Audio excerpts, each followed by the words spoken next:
What's up, Wisecrack? Helen again. This summer, audiences got an arguably unnecessary addition to one of cinema's most perfect trilogies with Toy Story 4. The original 3 films about a band of spunky, sentient children's playthings grappled with surprisingly deep questions about love, loss, identity, being forgotten, moving on, and more. This was a pinnacle achievement in children's cinema, in which sequels often feel like clumsy, narratively gratuitous cash grabs. So we went into this 4th film wondering, is there really anything left for the series to say, or are we just pandering to Randy Newman fans at this point? Let's investigate in this Wisecrack Edition on Toy Story 4. Deep or dumb? And, of course, spoilers ahead. Alright guys, let's dive into a recap. Toy Story 4 starts with a flashback to the young Andy days, as Woody watches Bo Peep being given away. She asks him to come with her, but he decides bros before bows and stays with Andy.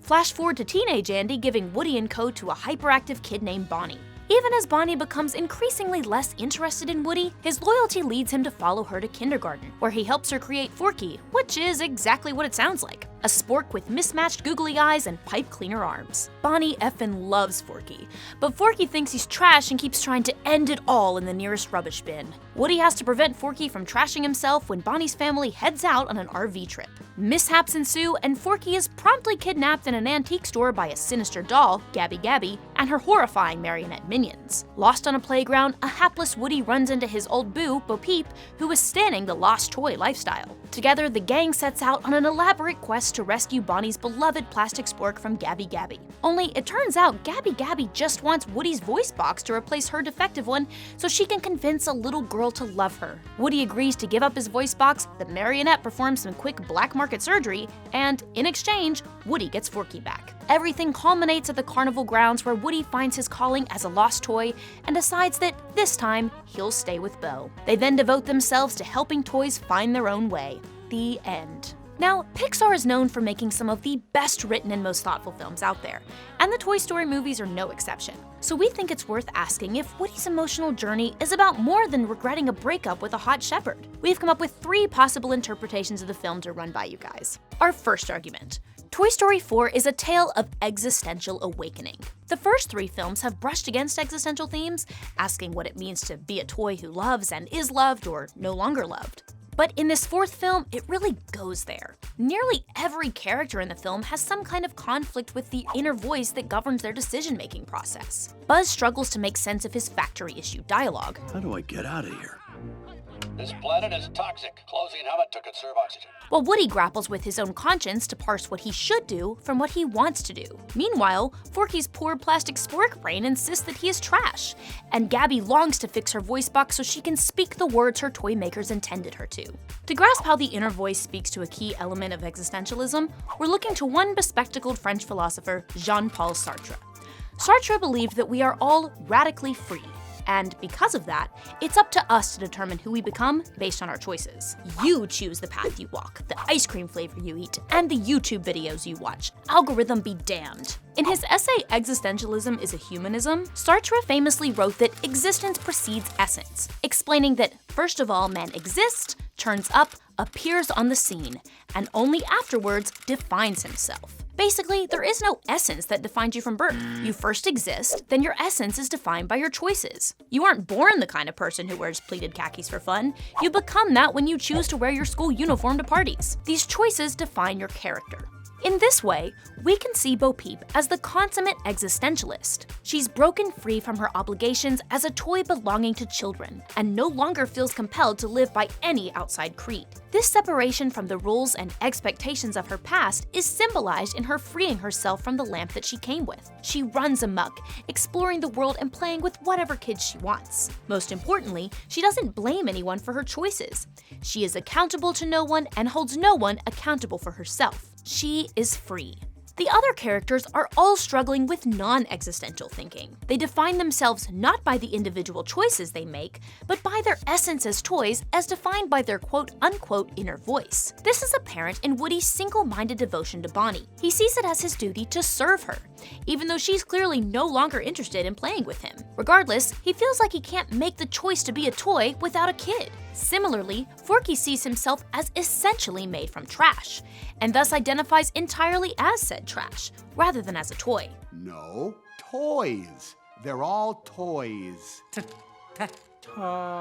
Trash. This line of thought is especially apparent in the toys that were born defective. For Gabby Gabby, whose voice box doesn't work, her failure to fully embody her design functionality makes her subpar, and justifies her sometimes cruel actions. Or take Duke Kaboom, who, in not being able to jump through his hoop, failed to live up to the impossible expectations set by his commercials. That failure, we see, has become an excuse to do nothing with his life but weep and bemoan what could have been. For these two characters, their inability to embody an aspect of their supposed essence haunts them. They define themselves not by the choices they make, but by a perceived lack with which they were born, and thus are miserable. Now, because Sartre believed that the choices we make determine our essence, he was also big on the idea of personal responsibility. Or, as he puts it, man is nothing else but what he makes of himself. This might sound fun at first. Don't we all want to be in control of our own lives and eat ice cream for breakfast? It's not that simple though. Because a dude's choices determine his destiny, he is responsible for everything he does. So, when you get cavities, you got nobody to blame but yourself. As a result, Sartre doesn't see freedom as a fun walk in the park. In fact, he writes that man is condemned to be free. A lot of people find that freedom hard to take, which is why, cults. This conflict around accepting personal responsibility for your choices is probably best embodied by Buzz Lightyear. Whenever he's faced with a tough decision, Buzz presses one of his buttons and waits for his programming to issue a command, calling this his inner voice. Rather than take responsibility for his choices, he simply outsources them. This can occasionally help him get out of a jam. What would Woody do? Jump out of a moving vehicle. What would Woody do? It's a secret mission in uncharted space. Let's go! But doesn't always yield the most helpful advice. Scanning perimeter. Laser at full Buzz, power. what are you doing? I'm thinking. This is also reflected in Woody's preoccupation with his inner voice. While Buzz's inner voice was literally manufactured by a factory, Woody's was developed after years of believing that a toy only exists for the joy of a kid. As a result, he sees his duties as clearly defined. He has to help Bonnie however he can. As he puts it, I need to do this. That little voice inside me would never leave me alone if I gave up. this is despite the fact that Bonnie's really over him. Here we could say that Woody is acting in bad faith, or what Sartre would refer to as the state of pretending that you're not free.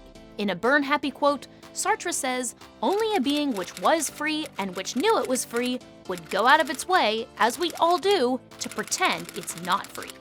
In the first scene of the film, Woody pretends that he doesn't have the freedom to leave Andy behind and run away with Bo Peep. Sartre would say that he does, and the only thing that stopped him was his choice not to.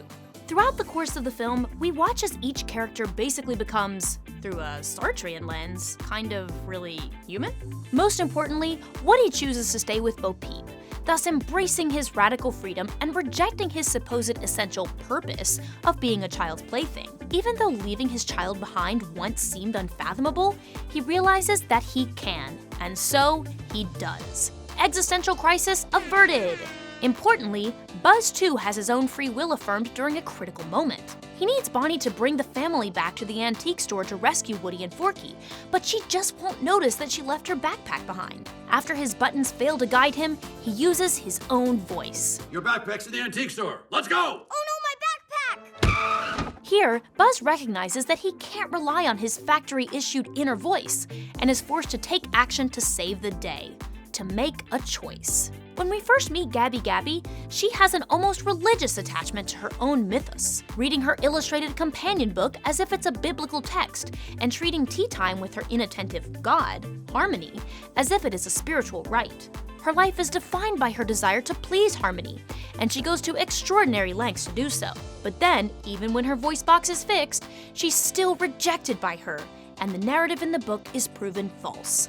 With the help of Woody and Bo, she learns that she's not at the mercy of the Gabby Gabby mythos, that it's up to her to define herself and her worth through the choices she makes. Similarly, Sartre's whole shtick is predicated on the belief that God does not exist. Because there's no bearded dude in the sky controlling our lives, it must be up to us to choose our own path. When Gabby Gabby encounters the lost little girl at the fair, she chooses to offer herself up for adoption. Sure, she's submitting to the ownership model that Woody's about to leave behind, but she's openly choosing it over the alternative.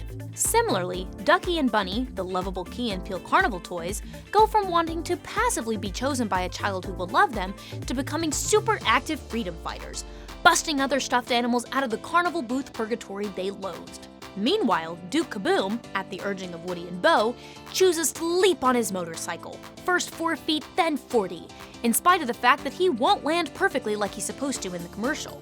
He's learned to no longer live by the standards dictated by his design. That, friends, is called freedom.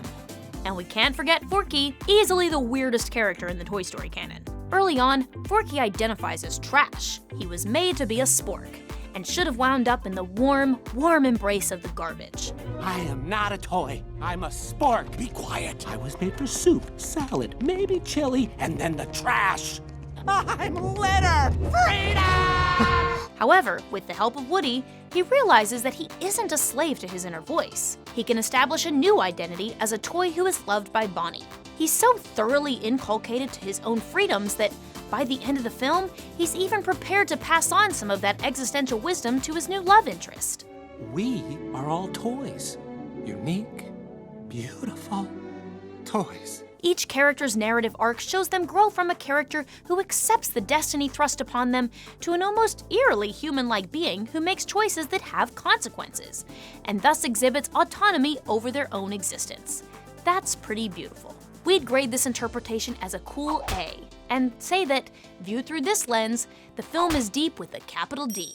So now that we've gotten the existential mindfuck out of the way, it's time for our second interpretation, that Bo Peep is the Miltonian Satan. I know, hear us out. In the world of these toys, children are basically godlike creatures who they spend their lives serving. They live their lives for their children, just as a religious person might live their life for God. In fact, the godliness of children in this world is made pretty literal with the introduction of Forky, an inanimate object who Bonnie, through the sheer power of childish wonder, whimsy, and a couple of googly eyes, brings to life. It's also worth noting the almost religious reverence that the toys have for their children. No, I can't, sir. Bo, I need to get back to my kid. What? You got a kid? Yeah? Way to beat the odds, soldier. Recall the way Gabby reads her book like a Bible. Similarly, Duke spends all his time bemoaning the way he let down his former child owner. And when he performs a life-threatening stunt, it's his child's face that appears to him, like a divine mirage. In this context, Bo Peep has committed the ultimate sin. She's rejected children, and in doing so, rejected God. In John Milton's famous epic Paradise Lost, a prideful Satan is depicted as being cast out from heaven and condemned to hell after a failed rebellion against God. He didn't accept God's dominion over him, and thought all angels should rule as gods themselves. Similarly, Bo Peep didn't want to belong to a child anymore. She wanted to be her own master. When she and Woody reunite after years, he assumes that she must be devastated not to have a child. Instead, she seems free, almost ecstatic. Perhaps fittingly, moments earlier, the pair fall down a hill. Is it a stretch to see this, then, as Woody's satanic fall from his role as the eternally devout toy?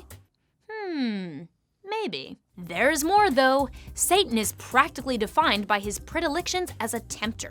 In Goethe's Faust, a devil tries to convince Faust to sell his soul in exchange for all worldly pleasures, telling him to sample every possible delight, grasp at what you want. Similarly, Bo Peep lures Woody away from the quiet, safe world he has known all his life. She embodies temptation, compelling Woody with promises of exciting carnivals and far-flung lands. If we do take this interpretation seriously, it's also worth noting the fun reversal of traditional Christian imagery. Bo Peep is a shepherd, just like Jesus, except she's leading toys away from the flock. She's really the anti-shepherd, encouraging everyone to go their own way in life, free of the responsibility they all feel to their sometimes unappreciative children. Now, before you raise your eyebrows too high, know that we'd only grade this interpretation a square C+. If you can't quite picture Bo Peep wearing devil horns, that's okay.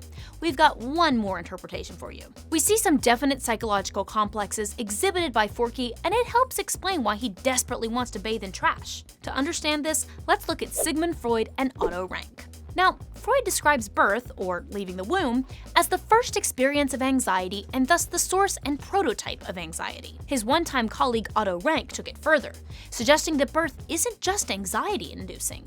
It's actually traumatic, the greatest trauma of life, in fact. Think about it. You go from the reasonably chill, quiet world of your mom's womb to a weird outside world where your mom's screaming, fluorescent lights are shining, and then some doctor spanks your butt. Not the kind of activity you want to repeat. So now consider that Forky's birth of sorts took place in the kindergarten classroom where he was clumsily pieced together by Bonnie from disparate pieces of trash, as indicated by the first noise he makes when he becomes vocal. Forky's birth seems to have been at least a little traumatic. Rank notes that the resulting trauma from birth leads us to long for a return to our primal state, noting that every pleasure has as its final aim the re-establishment of the intrauterine primal pleasure. Basically, we have a desire to return to the womb, even though we definitely wouldn't fit anymore. As a result, we experience infantile regression, which means that we'll seek out replacements for our mom's womb in various objects or other people, which a Freudian might say is the reason you enjoy jacuzzis. Sorry. Anyway, we see some hardcore infantile regression coming from Forky, who desperately seeks to return to his own womb, which is to say, the trash. In what becomes one of the film's funniest bits, Forky gleefully throws himself into every trash can he can find. He reverently calls out for trash the way a child might call out for their own mother, and exhibits the same kind of clinging longing that a newborn might. When Woody asks him why he's so obsessed with trash cans, he gives an answer that would certainly raise Otto Rank's eyebrow. It's warm. Ew. It's cozy. I guess. And safe. Like somebody's whispering in your ear, everything's gonna be okay. If that's not infantile regression, I don't know what is. Okay, but real talk, we'll give Forky's garbage womb interpretation a solid C. Now, whether or not you buy any of these ways of reading the film, I think we can all agree that Pixar created another extremely thoughtful, emotionally powerful film with Toy Story 4. And, at least for our favorite reading, it seems like the geniuses at Pixar have created a toy-sized mirror for some of the anxieties we may be facing in an increasingly secular world. But what do you guys think? Do you buy that Toy Story is an existentialist saga, or do you think it's more in line with our not-so-secret desire to crawl back into a nice big womb? Let us know in the comments.